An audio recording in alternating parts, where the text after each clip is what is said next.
Assalamualaikum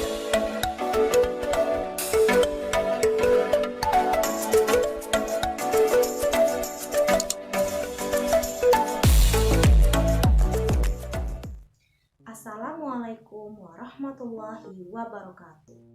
Kami dari kelompok 3 akan menjelaskan mengenai bagaimana penerapan teori belajar behavioristik, sosial kognitif, dan konstruktivisme di dalam kelas.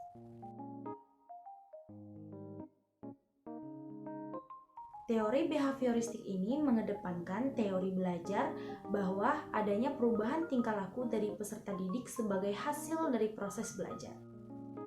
Contohnya di dalam kelas yaitu pada saat guru menyadari adanya kesalahan baik itu dalam materi maupun pada peserta didik, maka guru akan langsung memperbaiki kesalahan tersebut. Dan yang kedua adalah guru akan banyak memberikan contoh instruksi dalam mengajar kepada peserta didik.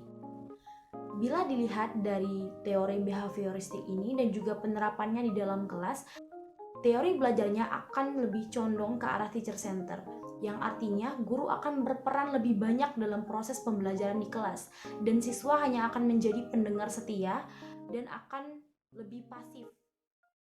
Selanjutnya, teori kognitif sosial.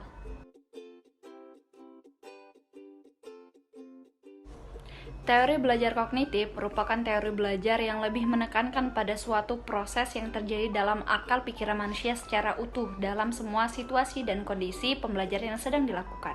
Teori belajar tersebut ingin menekankan kemampuan berpikir lebih kompleks serta melakukan pemecahan masalah dibandingkan dengan hanya sekedar menguasai pengetahuan umum lewat hafalan atau latihan saja.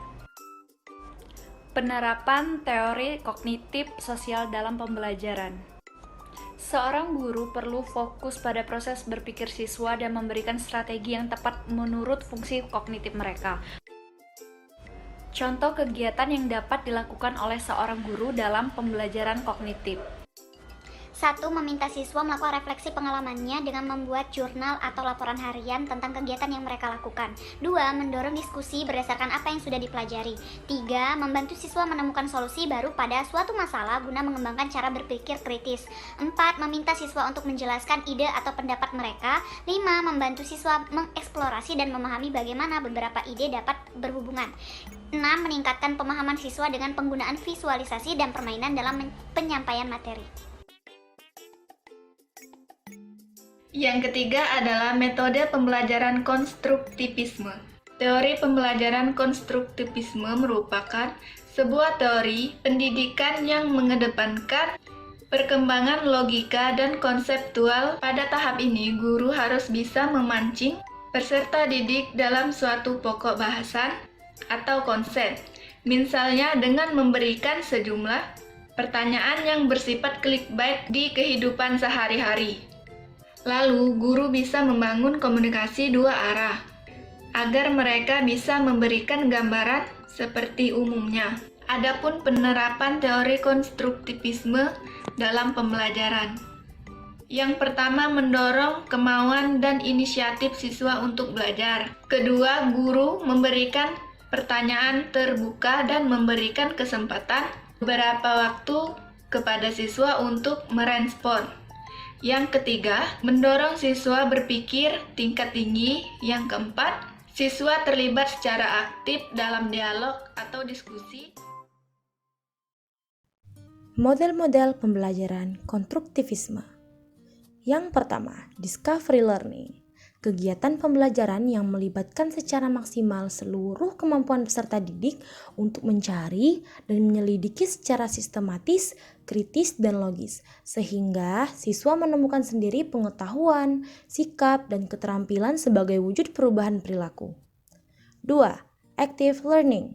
Kegiatan pembelajaran di mana siswa mencari gagasan-gagasan, pemecahan masalah, dan menerapkan apa yang telah siswa pelajari. 3.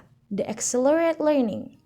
Pada model pembelajaran ini menggunakan cara belajar cepat di mana siswa mengaktifkan aktivitas otak secara maksimal dengan teknik yang tepat sehingga membuat segala sesuatu menjadi mudah diingat dan mudah dipahami.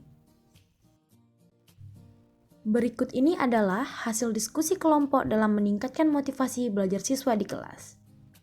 Yang pertama, Tania, 7 tahun, memiliki kemampuan rendah dan keinginan yang rendah untuk sukses.